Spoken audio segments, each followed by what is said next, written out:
Distribuição Europa Filmes do Brasil. Versão brasileira Lip Sync, São Paulo. História das religiões.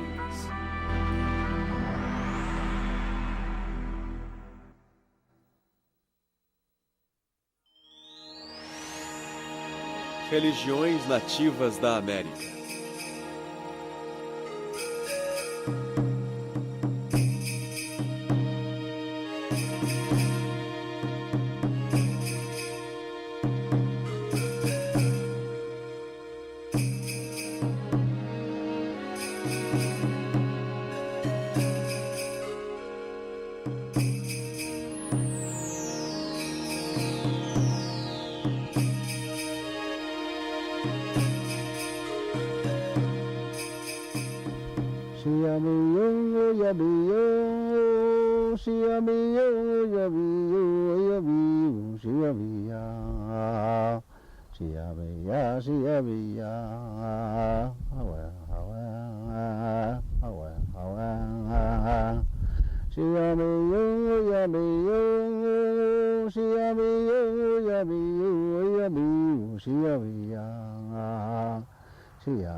Eu evito dizer espiritualidade indígena. Quando dizemos espiritualidade, nos referimos a tudo, o bem e o mal, o positivo e o negativo, seja lá o que for. O espírito acolhe todas as coisas. Nós caminhamos pela estrada espiritual. Acontece que nós tínhamos conhecimento de um ser supremo bem antes da Bíblia e as igrejas chegarem até nós. Tínhamos uma ligação com o grande Criador, e na minha tribo em particular, que é a Muskogee Creek, nós o chamamos de Opanga, aquele que cuida de tudo na vida.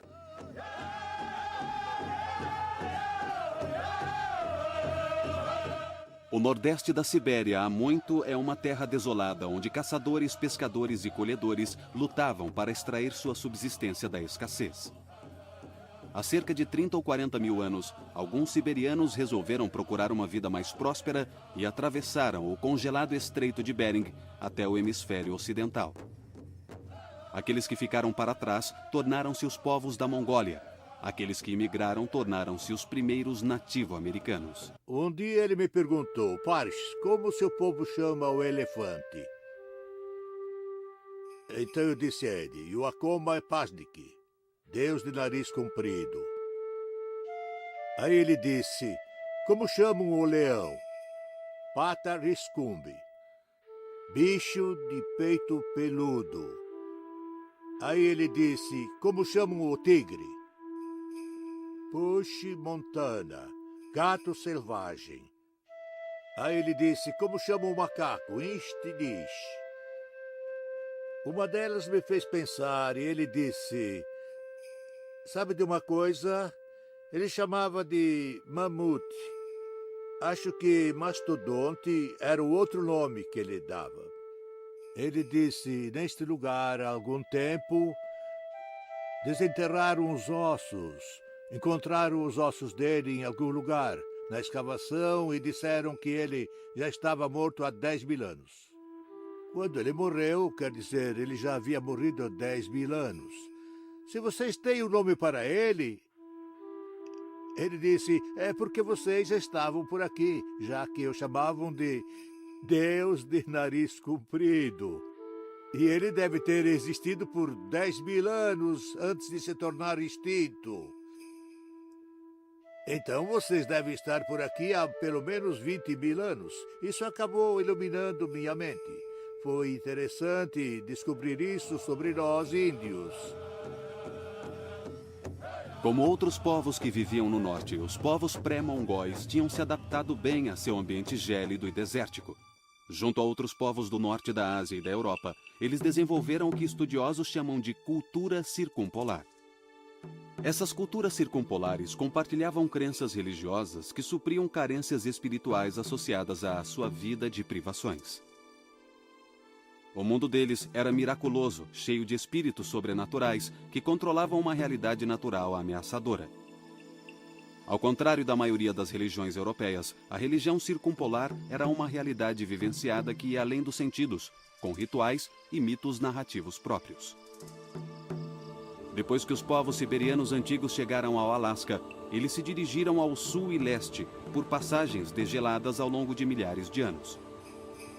Não sabemos muitos detalhes sobre a ordem em que migraram, mas parece que se deslocaram em pelo menos 3 grandes levas. A primeira leva consistia de povos que os linguistas chamam de ameríndios, termo que descreve tanto o povo como a língua. A maioria dos nativo-americanos pertence a esse grupo, que viajou para o extremo sul da América do Sul por volta de 9000 a.C. A segunda família linguística eram os Anaadene, que incluía várias tribos que se estabeleceram na costa noroeste, e as tribos Athabascan, das terras do oeste do Canadá. Os Anaadene podem ter chegado por volta de 7000 a.C. A terceira invasão foi a dos Esquimós e dos Aleutas, que vieram para as Américas por volta de 5000 anos atrás. O cerimonialismo animal e a crença num mestre dos animais foram talvez os traços mais marcantes da religião circumpolar. Ao contrário do cristianismo, não vemos a humanidade como superior. Não achamos que os humanos tenham sido tocados por uma divindade que assim os fez superiores a um veado, a um urso ou a qualquer outra coisa viva. Não achamos que os humanos tenham um lugar especial no ciclo da vida na Mãe Terra. Achamos que todos são iguais.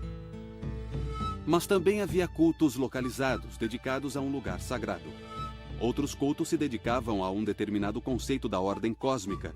E como em outros cultos indígenas ao redor do mundo, as culturas circumpolares acreditavam em curandeiros em transe ou xamãs.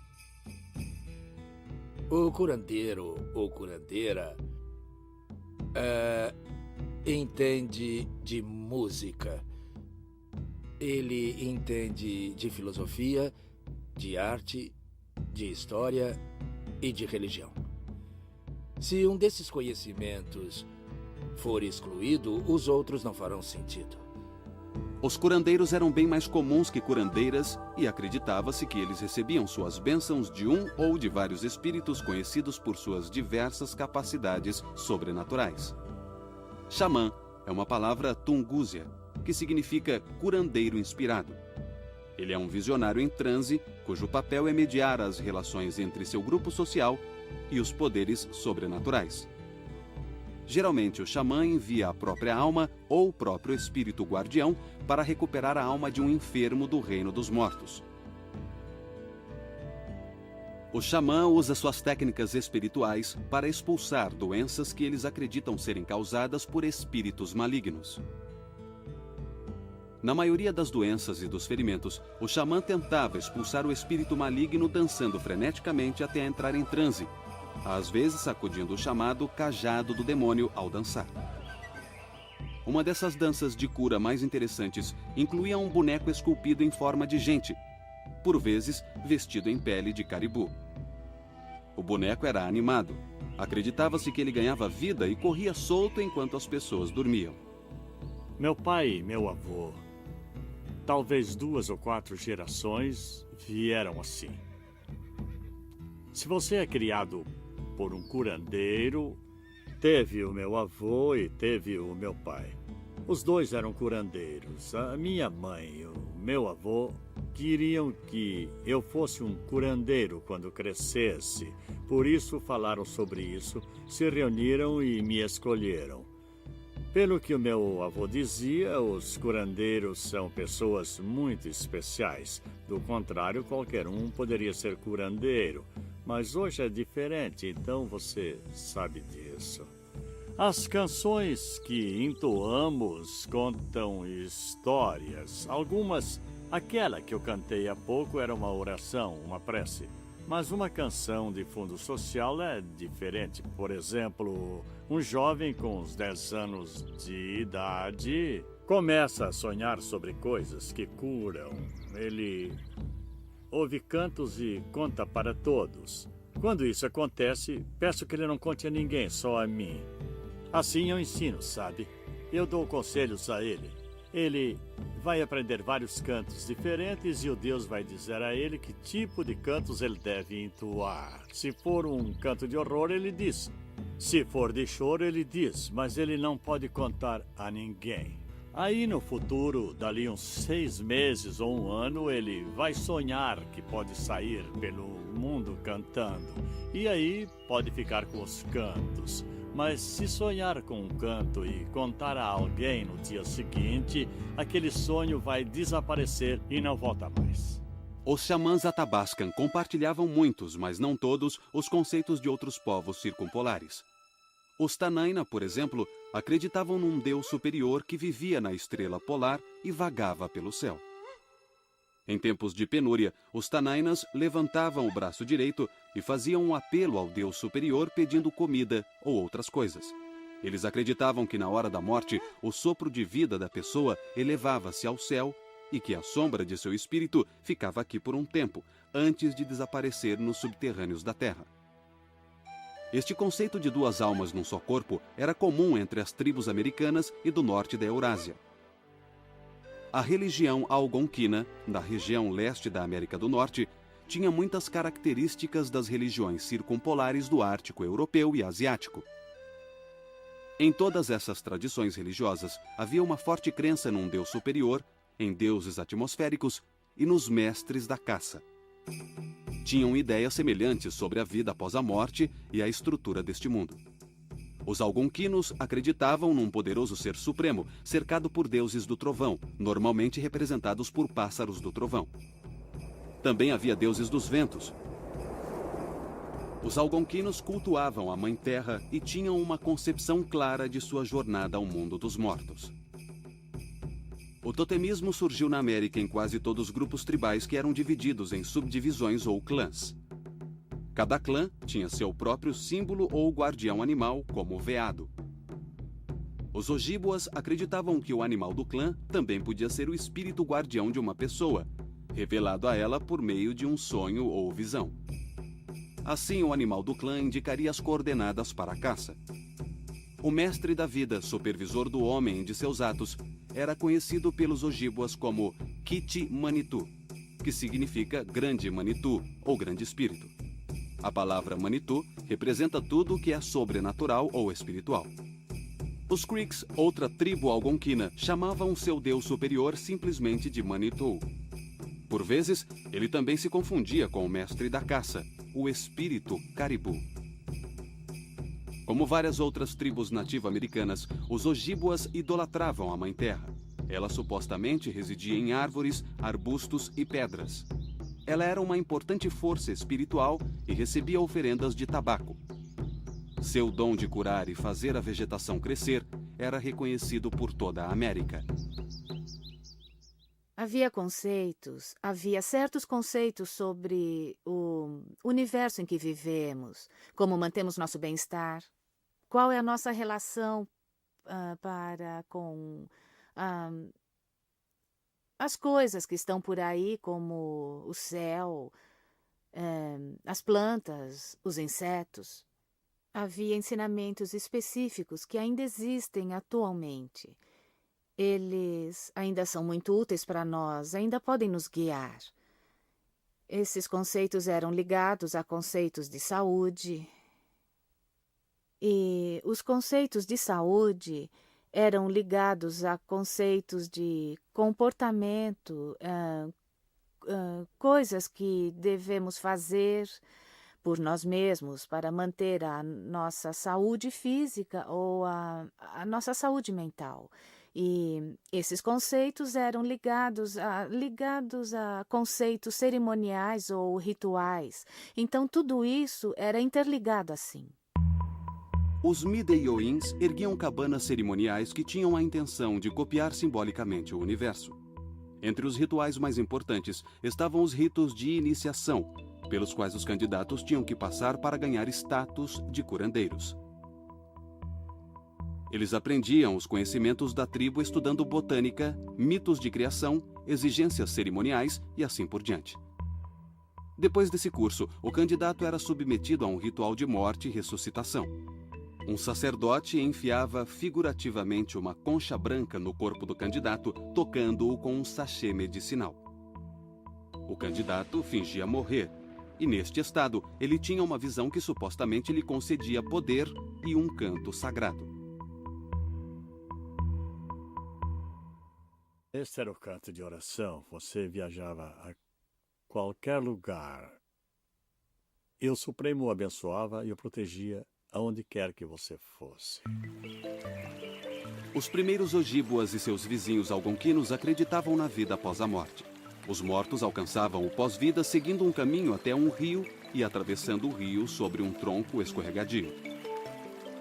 À medida que o cristianismo influenciava seus conceitos, os nativo-americanos passaram a crer não só num paraíso para os bons, mas também num inferno para os maus. Muitas crenças e práticas religiosas nativo-americanas se originaram das culturas de caça da Ásia Circumpolar. Mas as culturas de pesca da Ásia Circumpolar também definiram a vida no Novo Mundo, principalmente ao longo da costa do Pacífico Norte. Vemos a influência das culturas de pesca mais claramente na especializada cultura áfrica dos esquimós e também nas culturas nativas na costa do noroeste do Pacífico. A cultura esquimó se desenvolveu como uma resposta ao frio do norte. O transporte de longa distância era feito por caiaques e umiaques, um barco grande utilizado por mulheres. Os esquimós caçavam com arpões e viviam em iglus. Sua religião é cheia de melancolia. Ela reflete o poder natural devastador do Ártico, onde o meio ambiente é trapaceiro, caprichoso, avassalador e frequentemente perigoso. Mas nem a natureza nem a religião afetaram sua aparência alegre. Quando pescadores esquimós praticavam crimes contra animais ou violavam outros tabus, os animais marinhos supostamente ficavam impuros, sentiam dores e desapareciam. Por extensão, a deusa Setna, cujos dedos seriam os animais marinhos, supostamente também se tornaria impura e sentiria dores. Com o desaparecimento do suprimento de comida, os esquimós seriam ameaçados pela fome. Então o xamã mandava sua alma até o fundo do mar para limpar a sujeira dos cabelos de Setna. Na verdade, vários povos circumpolares diferenciavam entre os animais terrestres e os marinhos e também entre os seres sobrenaturais que os protegiam. No Alasca, a baleia era considerada um ser sagrado. Este enorme mamífero marinho era reverenciado com um culto próprio. Os caçadores de baleia tinham que ter a visão de uma baleia, na qual recebiam cantos para entoar durante as expedições de caça. Viajando para o leste, saindo da costa noroeste da América, chegamos ao Grande Planalto, na face ocidental das Montanhas Rochosas.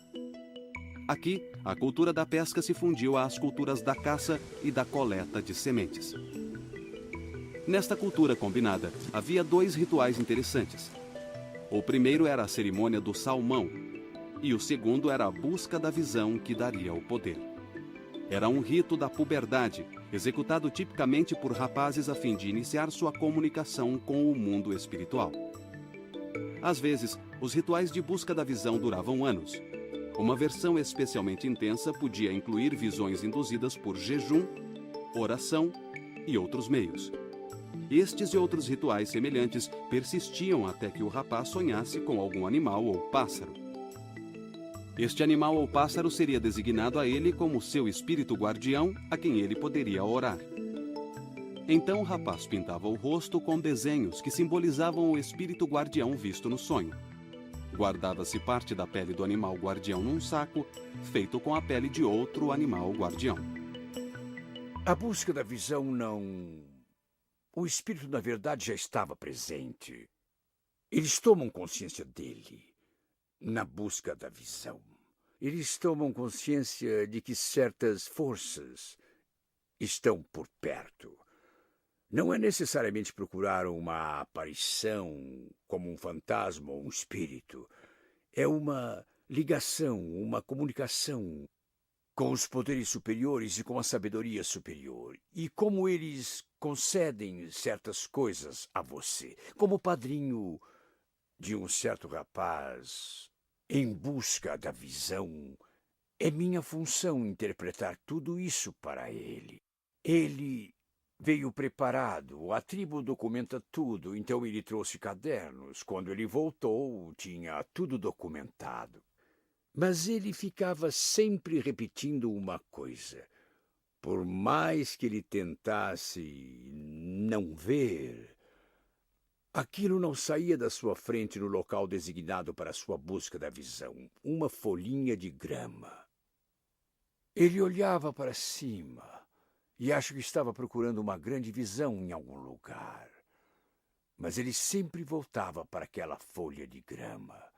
Então, eu disse, esse é o seu poder, filho. Aquela folhinha de grama. Ele disse o quê? Eu disse, isso, a folha de grama. Você estava com muita pretensão, sonhando alto, estava pensando num grande urso, num grande lobo, num búfalo, numa águia ou coisa assim. O que os espíritos estão dizendo é que você tem a tendência de se achar extremamente importante. Por causa disso, você esperava que grandes coisas acontecessem. Eles puseram seus pés no chão e te fizeram pensar numa folha de grama. De maneira que o que você encontre para fazer na vida, talvez você ache que uma porta se fecha bem na sua cara para seus propósitos. Mas depois que essa situação em particular passa, você continua em pé. Aí você tenta de novo, talvez ainda não estivesse preparado. Mas você aceita e continua tentando. A capacidade de continuar em pé, de se manter em pé apesar de todos os contratempos, quaisquer que eles sejam, você vai aceitar. Fazer uma oferenda e agradecer à Mãe Terra. Há várias semelhanças entre as religiões encontradas pelas Américas do Norte e do Sul. Embora a cultura nativa-americana tenha evoluído através dos milênios, muitas características das primeiras religiões de caça sobreviveram. Definir se esses povos desenvolveram sua sociedade agrícola com ou sem a influência do Velho Mundo é uma questão controversa. Houve várias oportunidades para o livre desenvolvimento da agricultura na América. Alguns teóricos dizem que as mulheres nativo-americanas, tipicamente responsáveis por coletar sementes, ervas, nozes e bulbos, descobriram como dispor suas plantas numa horta próxima. As mulheres contribuíram com a história econômica plantando maize, ou seja, milho, na América do Norte, na América Central e nos Andes da América do Sul. As sociedades agrícolas, tanto no Velho Mundo quanto no Novo Mundo, aumentaram o valor das plantações dentro de suas crenças religiosas. Tornou-se comum atribuir características humanas a plantações ou a animais, uma prática conhecida como antropomorfismo.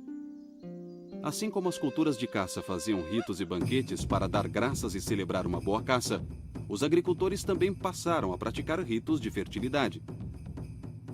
Plantar, germinar, semear e colher tornaram-se ocasiões para a celebração e idolatria. As sociedades agrícolas geralmente organizavam o calendário de festas em torno do ciclo de plantação. Esse calendário, por vezes, se tornava tão cheio de festas que o ano inteiro era repleto de cerimônias religiosas festivas. A vida religiosa nativa americana em geral se caracterizava por seu cerimonialismo, no qual até um único passo assumia importância simbólica. As cerimônias nativas, então, passaram a ser chamadas de danças.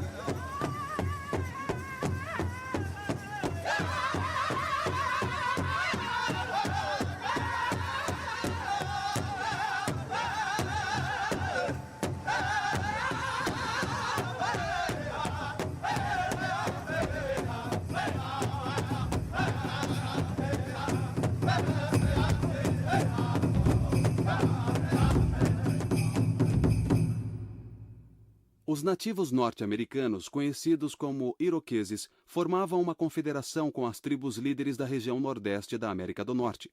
Eles viviam ao sul e ao leste do Lago Ontário, não muito longe dos Algonquinos. Esta área agora é o estado de Nova York. Os iroqueses eram uma congregação das chamadas 5 Nações. As tribos Mohawk, Oneida, Onondaga, Cayuga e Seneca. Todas essas tribos eram especialistas em guerra e em organizações políticas pacíficas. Por viverem numa área repleta de árvores de madeira de lei, construíram casas e paliçadas cercadas por terras de cultivo. Os homens pescavam, caçavam pássaros e matavam veados. As mulheres limpavam a terra e cultivavam milho, vagem e abóbora. A religião iroquês refletia a importância da mulher na economia. O mito da criação dos iroqueses enfatizava o papel da grande deusa. Ela não era um ser supremo, mas ela cuidava das mulheres, do seu trabalho em casa e nos campos agrícolas. A grande deusa também fazia as plantações crescerem. Os iroqueses acreditavam que um homem sobrenatural era responsável pelo crescimento das plantações. Ele era o criador de trovões que traziam a chuva. As orações eram dirigidas ao criador de trovões na semeadura e mais tarde no outono, após a colheita. A época de plantio dos iroqueses começava em abril, iniciando um ciclo de trabalho árduo e festividades religiosas. O Festival do Bordo se dava quando a seiva escorria no início da primavera. Neste festival, as pessoas ofereciam graças e tabaco ao Ser Supremo, ao bordo e à floresta. Também na primavera, eles plantavam os 3 irmãos: milho, vagem e abóbora. No inverno, antes que os rituais de um novo ano começassem, os iroqueses humildemente confessavam suas transgressões rituais. A celebração de Ano Novo era feita durante 7 dias em fevereiro, quando as estrelas da Pleiade ficavam acima do horizonte no pôr do sol. A cerimônia era apresentada por 2 arautos, chamados Cabeças Grandes, usando fantasias de animal, ecoando os ritos de Ano Novo das tribos de caça. Os arautos advertiam as pessoas para que relatassem seus sonhos sob risco de ficarem doentes. Os sonhos eram então apresentados em forma de enigmas. Os membros da tribo tinham que adivinhar os sonhos e a resposta correta causava grande alegria na tribo. As tribos iroquesas usavam o festival de Ano Novo para extinguir o fogo antigo e acender o novo.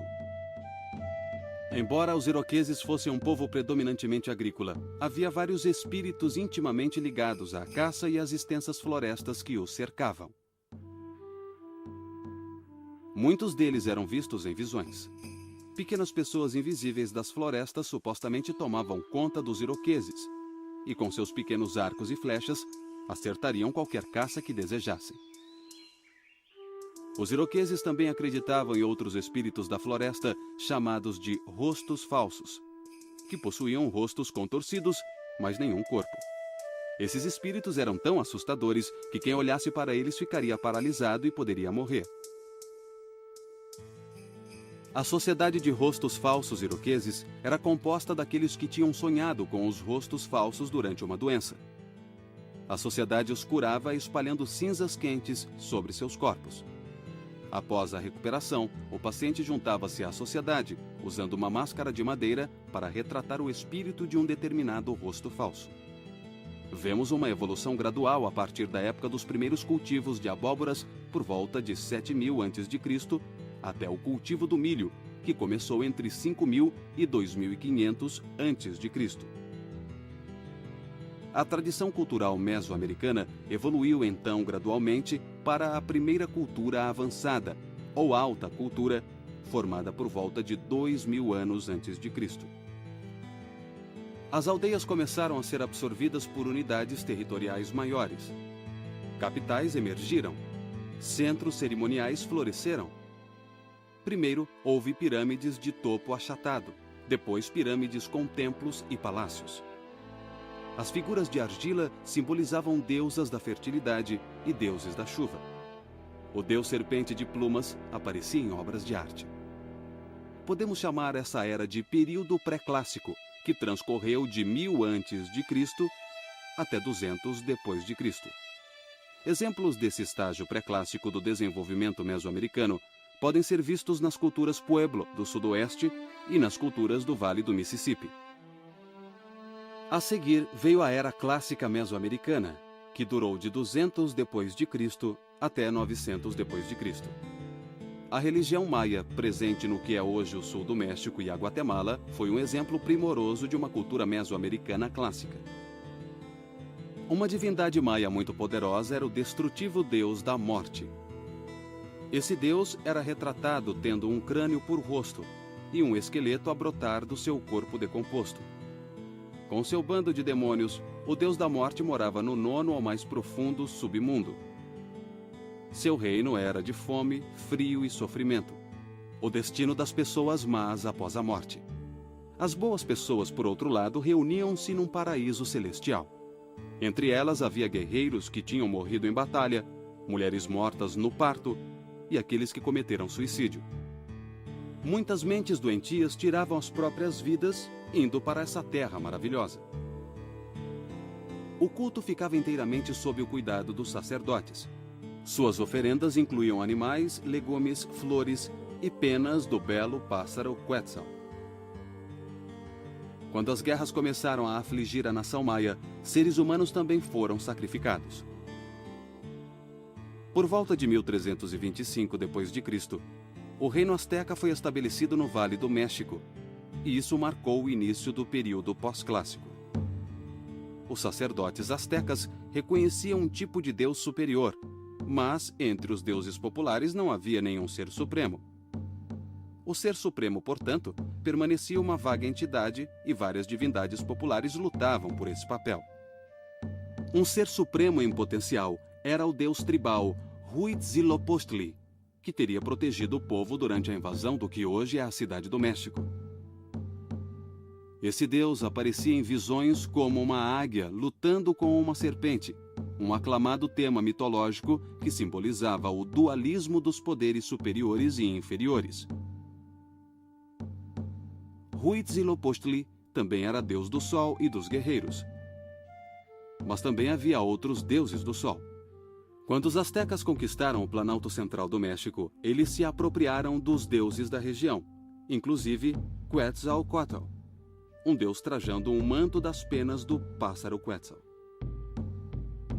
Quetzalcóatl fazia o papel de herói cultural ancestral real e deus dos sacerdotes. Assim como outros deuses, ele estaria ligado ao mundo das estrelas.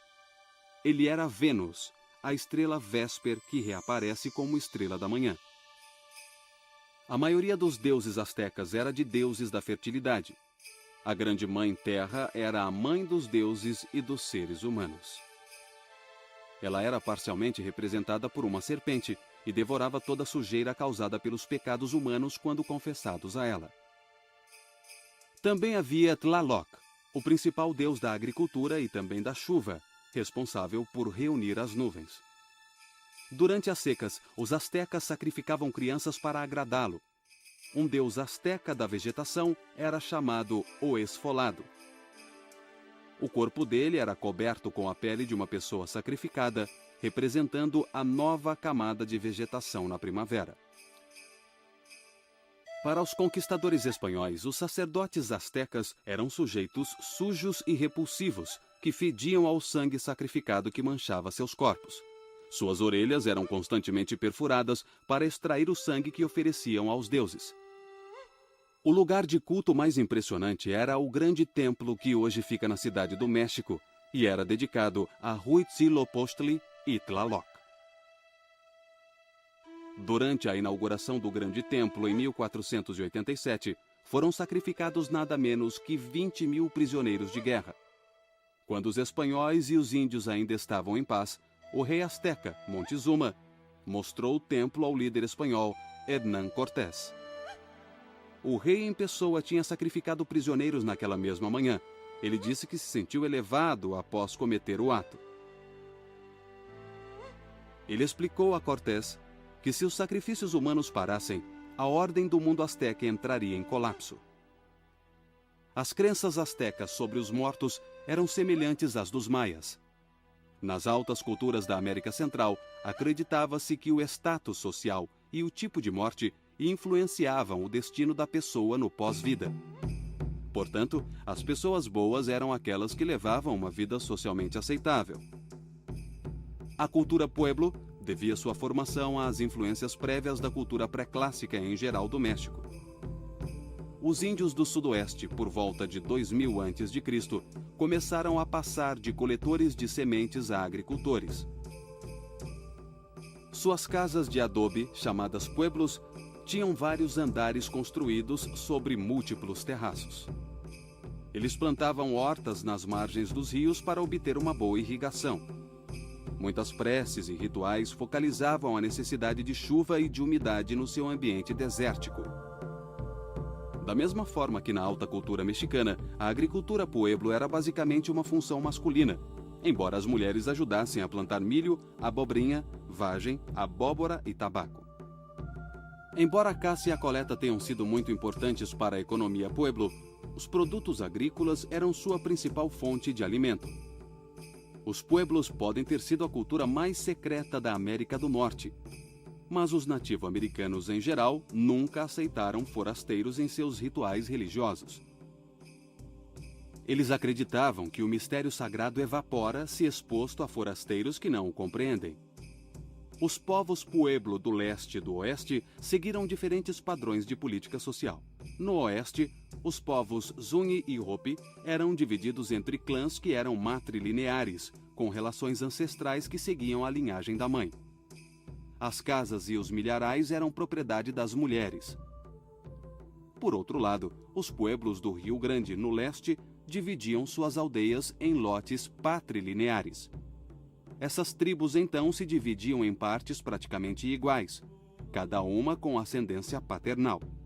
A tribo Zuni, no oeste, que vivia perto da atual fronteira entre o Novo México e o Arizona, destacava-se como uma sociedade de complexidade impressionante. Como todos os povos pueblo, os Zunis sempre foram conservadores. Seu pueblo fica num lugar que eles ocupam desde 700 depois de Cristo. Esse aqui, esse círculo, ele representa o centro. Seus rituais pouco mudaram ao longo dos séculos. Todas suas cerimônias são integradas pela visão especial que os Zunis têm do simbolismo do universo. O céu é masculino e a terra é feminina. O ar e a luz do sol são masculinos. A terra e a água são femininas. Então, nós somos um produto de nosso pai e nossa mãe. E toda vez que pisamos, em cada passo que nós damos nessa terra, existe esse amor grandioso, esse carinho e também a cura que recebemos da nossa mãe. Cada vez que respiramos e nos expomos à luz do sol, nós absorvemos o mesmo do nosso pai. Portanto, é assim que vivemos aqui nessa terra. E essa cerimônia leva isso em consideração. Estamos sentados numa rogã. O chão da rogã é feito de terra. Quando entramos numa rogã e executamos a cerimônia, tocamos a terra. Por quê? Porque ela é a nossa mãe. Há poder de cura em nossa mãe. Há grande carinho e amor. Precisamos disso. E toda vez que inspiramos, recebemos o mesmo do nosso pai. Então, o outro universo, a energia, a força, está contido nesta cerimônia. Então, somos devolvidos ao equilíbrio por nossa mãe e nosso pai. E somos curados. Quando somos curados, nós recuperamos nossa coragem, nossa confiança, e essa é a nossa crença. Essa é a nossa mensagem. Nós, nativo-americanos, vivemos em harmonia com a natureza. Antes de 1700 d.C., várias aldeias que cultivavam o milho nas planícies a oeste combinavam a agricultura com a caça. entre elas a tribo Pawnee, habitantes do atual estado de Nebraska. A cultura Pawnee era bastante peculiar e agrupava tradições tanto do leste quanto do sudoeste. Os Pawnees criaram o que podemos chamar de religião de pradaria. Era uma religião agrícola adaptada às extensas pradarias com ritos do milho, fraternidades de dança e chefes quase sagrados. Sua religião parcialmente descendia das religiões do México. A cada primavera, eles sacrificavam uma virgem à estrela da manhã. Ela morria por ferimentos à flecha. No século XVIII, nômades das tribos Dakotas e Algonquinas do norte chegaram às planícies. Eles foram expulsos de seu tradicional território de caça devido à expansão dos colonizadores europeus. Os acessórios culturais dos algonquinos e dos Dakotas incluíam as tendas. Também adquiriram o cavalo e as armas de fogo com os brancos. Agora, esses novos imigrantes lutavam e faziam permuta com as tribos mais sedentárias, como os Pawnees. A fusão dessas culturas produziu a rica cultura da planície, que dominou a região oeste da América do Norte por pouco mais de 100 anos, entre 1750 e 1880. Foi a última das grandes culturas nativo-americanas independentes. Em meados do verão de 1832, o famoso pintor George Catlin vivenciou intensamente cenas da chamada medicina tribal entre o povo Mandan e um braço das tribos Dakotas. Segundo Catlin, a cerimônia Mandan tinha 3 atos.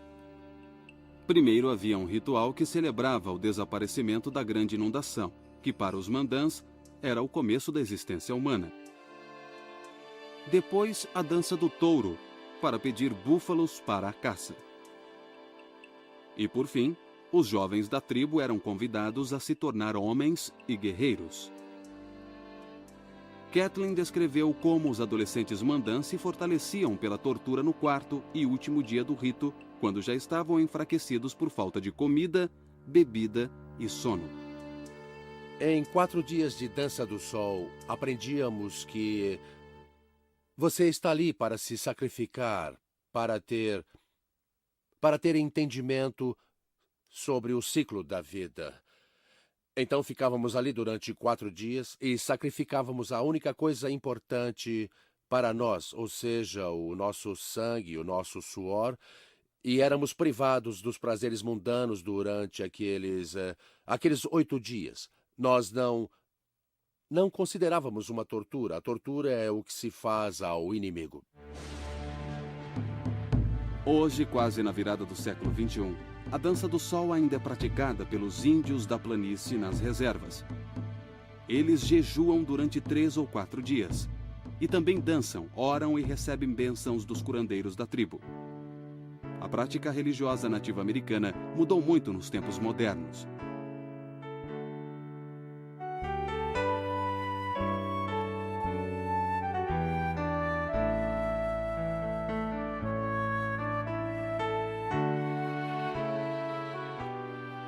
Enquanto vários membros das antigas tradições nativas assimilaram a cultura à sua volta, os restantes lutam para preservar as coisas que davam sentido a muitas gerações de ancestrais. Como acontece com a vida religiosa moderna em geral, ainda é incerto por quanto tempo conseguirão persistir.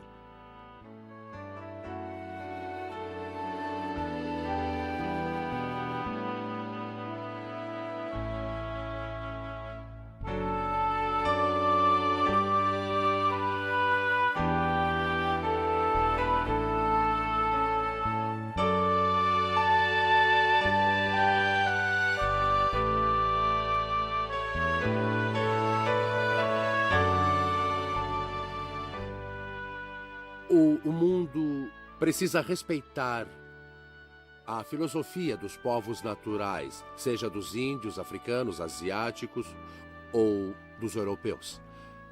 Essa filosofia de inter-relação é o que queremos dar ao mundo, mas ninguém deveria invadir as cerimônias de outra tribo e achar que vai conseguir entender e conhecer aquela tribo só de assistir às cerimônias, porque isso não basta.